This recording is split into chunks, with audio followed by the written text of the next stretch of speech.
2020 உங்கள் பொண்ணுக்கு இது ஸ்காலர்ஷிப் வர வேண்டியது, அது உங்கள் அக்கௌண்ட்டுக்கு ஏற மாட்டேங்குது, அதனால ஜிபேயில் 2000 பிள்ளைங்களுக்கு பண்ண சொல்கிறேன்னு சொல்லியிருக்காங்க, அதனால தாங்க உங்களுக்கு கால் பண்ணுறேன் அப்படின்னு சொல்லி எங்கள் பாப்பா பேர் சொல்லவும் தாங்க நான் அந்த காலை அட்டன் பண்ணேன்.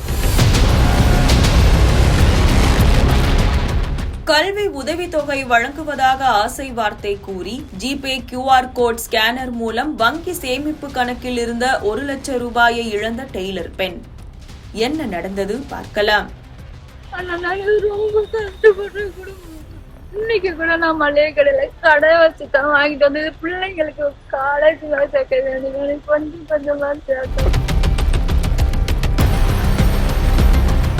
கடந்த மே 30ஆம் தேதி அன்று ஜெயலட்சுமிக்கு ஒரு தொலைபேசி அழைப்பு வந்துள்ளது. அதில் பேசிய நபர் சென்னையை சேர்ந்த கல்வி உதவித்தொகை துறையிலிருந்து பேசுவதாகவும், ஜெயலட்சுமியின் 14 வயது மகளுக்கு 24,500 ரூபாய் கல்வி உதவித்தொகை வந்துள்ளதாகவும் தெரிவித்துள்ளார்.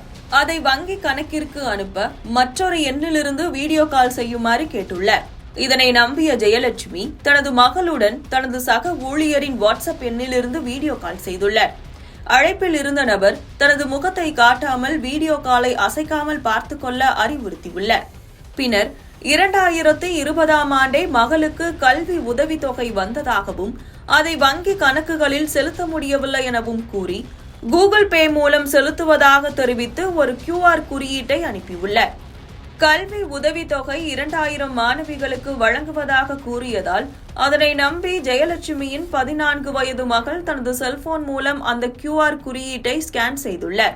உடனடியாக ஜெயலட்சுமியின் வங்கி கணக்கில் இருந்து 3 தவணைகளாக 1 லட்சம் ரூபாய் எடுக்கப்பட்டுள்ளது. வங்கியிலிருந்து வந்த குறுஞ்செய்தியை பார்த்த ஜெயலட்சுமியும் அவரது மகளும் அதிர்ச்சியடைந்தனர்.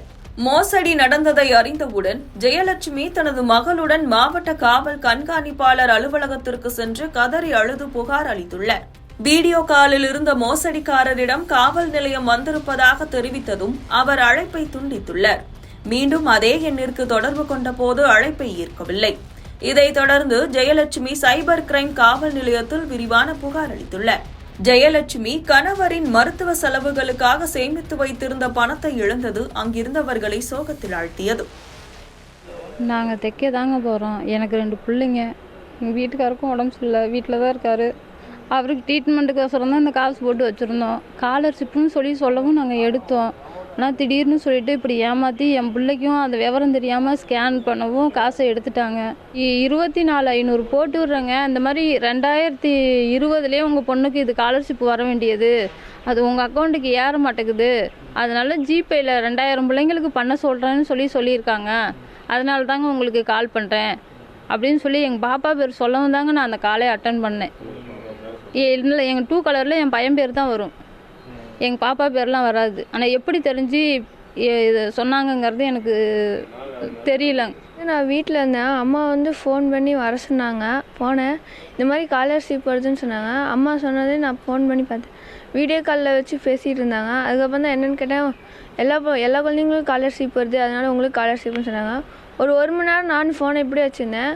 அதுக்கப்புறம் என் பக்கத்தில் இருந்த ஒரு பொண்ணு செக் த பேலன்ஸ்னு வருது பாரு அப்படின்னு சொன்னாங்க. அதுக்கப்புறம் பார்த்ததுக்கப்புறம் தான் காசே இல்லை அப்படின்னு தெரிஞ்சிச்சு. எத்தனை டைம் பணம் எடுத்திருக்காங்க? எவ்வளோ எடுத்திருக்காங்க? 4 டைம் பண்ணியிருக்காங்க. எவ்வளோ மொத்தம் எடுத்திருக்காங்க? மொத்தமாக 1 லட்சம் எடுத்துட்டாங்க. அதுக்கப்புறம் என்ன சொன்னாங்க? நீங்கள் மறுபடியும் ட்ரை பண்ணீங்களா? அதுக்கப்புறம் நாங்கள் அந்த பணம் எடுத்ததுன்னு தெரிஞ்சோடனே போலீஸ் ஸ்டேஷனுக்கு வர ஆரம்பிச்சிட்டோம். நீங்கள் எங்கே போகிறீங்கன்னு கேட்டே இருந்தாங்க. கரெக்டாக நாங்கள் போலீஸ் ஸ்டேஷனுக்குள்ள அந்த பெரிய சார் கூட பேசும்போது அவங்க உடனே ஃபோனை கட் பண்ணிட்டாங்க. திரும்ப ஃபோன் பண்ணப்பையும் அவங்க எடுக்கலை.